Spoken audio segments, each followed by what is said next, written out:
আজকে আপনি ধন্যবাদ দিতে চাই যে আমাদের এই যে অন্তর্বর্তীকালীন সরকার অনেকে অনেক কথা বলে, অনেকে বকাবকি করে, ঠিক না? হ্যাঁ, তাদের অনেক ভুল আছে, ত্রুটি আছে, তাদের তো অভিজ্ঞতা নাই বেশি।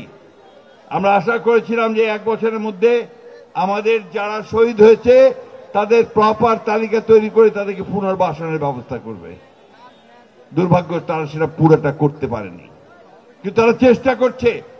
গতকালই এই যে সংস্কারের যে আপনার বৈঠক, সেই বৈঠকটা গতকাল শেষ হয়েছে। আমরা আশা করছি 2-1 দিনের মধ্যেই এর পূর্ণাঙ্গ রিপোর্ট আসবে। আজকে একটা ভালো খবর আছে। কয়েকদিন আগে আপনারা দেখেছেন যে আমেরিকা আমাদের উপর ট্যারিফ আরোপ করেছিল, তাই না? ট্যারিফ কি জানেন? মানে আমরা যা রপ্তানি করব তারপরে তারা 35% তারা ট্যাক্স নিয়ে নেবে। অর্থাৎ আমাদের যে জিনিসটার দাম 50 টাকা, ওইটা আরো 35 টাকা যোগ হবে ওর সঙ্গে। সরি, 100 টাকায় 35 টাকা, 135 টাকা দাম হবে। ফলে আমাদের জিনিস আর বিক্রি হবে না। ওটাকে পররাষ্ট্র দপ্তর এবং এই মন্ত্রীরা, অ্যাডভাইজাররা তারা আলোচনা করে এটাকে কমিয়ে 20% পর্যন্ত নিয়ে এসছে। সেই জন্য আমি এই ইন্টারিম গভর্নমেন্টকে, অন্তর্বর্তী সরকারকে ধন্যবাদ জানাতে চাই। এটা একটা বড় ক্রাইসিস পার হয়েছে।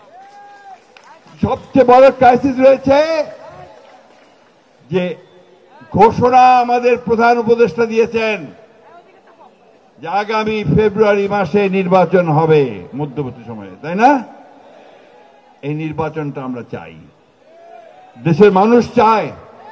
দেশের মানুষ একটা নির্বাচিত সরকারের অধীনে দেশ পরিচালনা করতে চায়। আমার তো যাওয়ারই জায়গা নাই।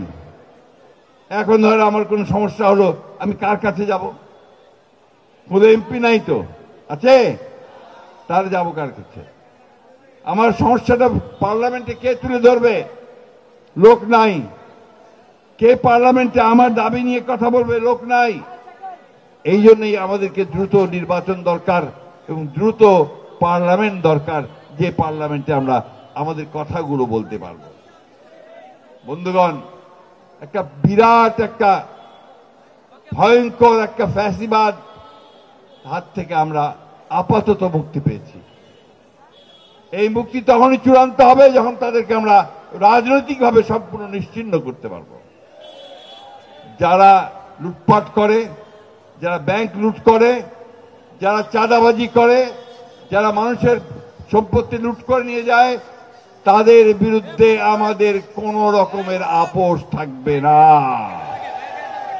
তাদেরকে আমরা কখনোই স্বীকার করব না, তাদেরকে আমরা কোনো মতেই সামনে আসতে দেব না।